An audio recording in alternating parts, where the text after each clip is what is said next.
Yan mga ka-discovery, nandito tayo ngayon sa may Eugenio Lopez Jr. dito sa may Quezon City. Yan, papakita ko lang pala sa inyo yung Pinoy Big Brother House. Yan, ito.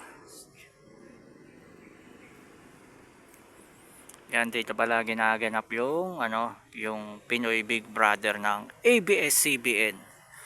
Yan, yung bahay ni Kuya na tinatawag.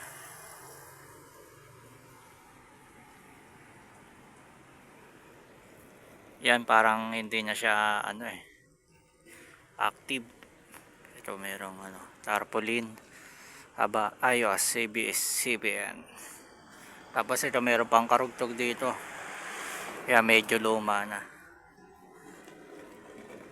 Pinoy Big Brother. Tapos ito wala na nakalagay dun sa taas. Yan, ito yung Pinoy Big Brother, bahay ni Kuya. Yan. Tapos ayun yung ABS-CBN, ayun. Yan. Yan, dilaw na dilaw yung bahay ni Kuya, Pinoy Big Brother.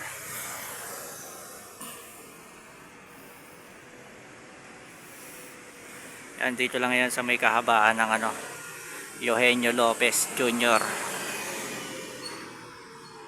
Yan, malapit lang sa ng ABS-CBN.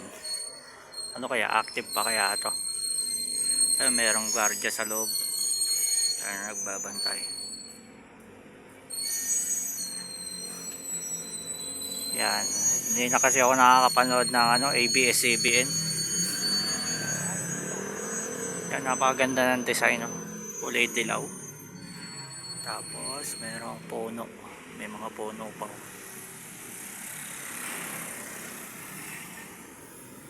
Yan,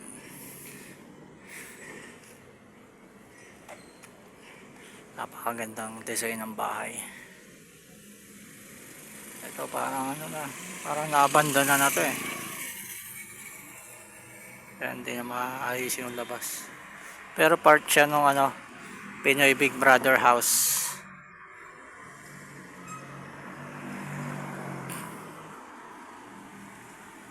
Yan, maraming mga taping, mga palabas ang nagawa rito.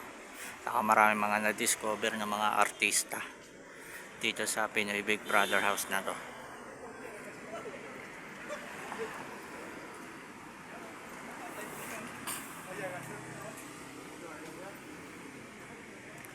Yan mga ka-discovery, hanggang dito na lang ating vlog dito sa may kahabaan ng Eugenio Lopez Jr.